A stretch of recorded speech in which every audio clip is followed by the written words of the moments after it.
बर्फ़ जिससे तोड़ी जाती है वो सुआ एक उसके पास मिल जाता है उसको, सुआ अपनी जेब में रख लेता है और उस सुए से मर्डर कर देता है और मर्डर करने के बाद उसको वहीं पर दफना देता है। गुमशुदा साली का पता बताने वाले को 1 लाख का इनाम देने वाले बेनोई को कत्ल कर दिया गया।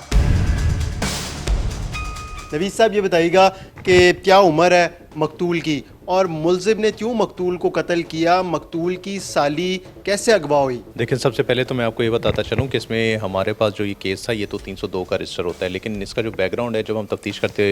के मराइल आगे बढ़ते हैं तो हमें ये पता चलता है कि जो मकतूल है इकबाल इसकी साली ये कराची में किडनैप होती है और कराची में इसकी FIR रजिस्टर होती है। जहाँ जिस थाने में FIR रजिस्टर होती है वहाँ पर मकतूल जो है वो इसका एक इश्तिहार लगाता है कि जिस किसी को भी पता हो वो मुझे इसके बारे में इतला दे। अपना नंबर वहाँ पर लिखता है और इतला देने वाले को जो इस शादी तक इसको लेके जाएगा उसको 1 लाख रुपए का ये इनाम देगा। तो इसमें या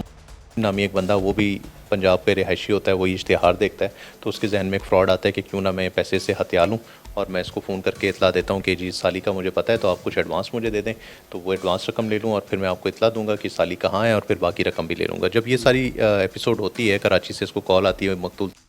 को नामी बंदे की, वो ये कहता है कि मुझे तुम्हारी साली के बारे में पता है तो तुम इस तरह करो कि 50,000 रुपये मुझे ट्रांसफ़र कर दो। ये इस पर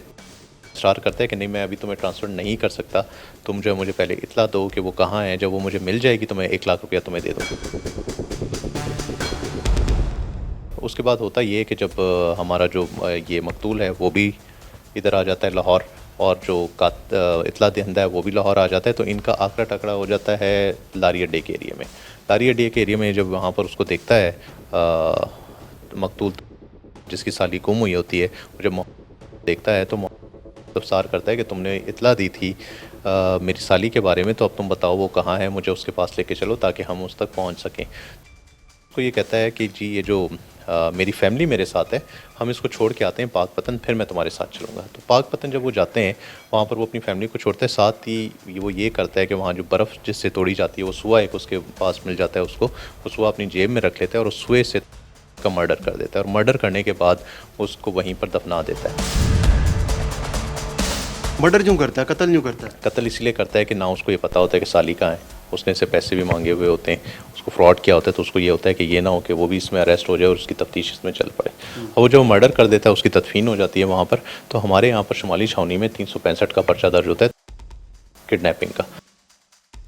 का मुकदमा दर्ज होता है। फिर हम उसकी तफ्तीश करते हैं टेक्निकल ग्राउंड्स पे, उसका किस किस से रब्ता होता है, उसके CDR एनालिसिस, उसकी डिफरेंट चीज़ें करते हुए हम पहुँचते हैं पाकपतन तक और वहाँ पर जाकर अरेस्ट करते हैं। तो ये सारी चीज़ें अनर्थ होती हैं। जो अरेस्ट है वो मर्डर के केस में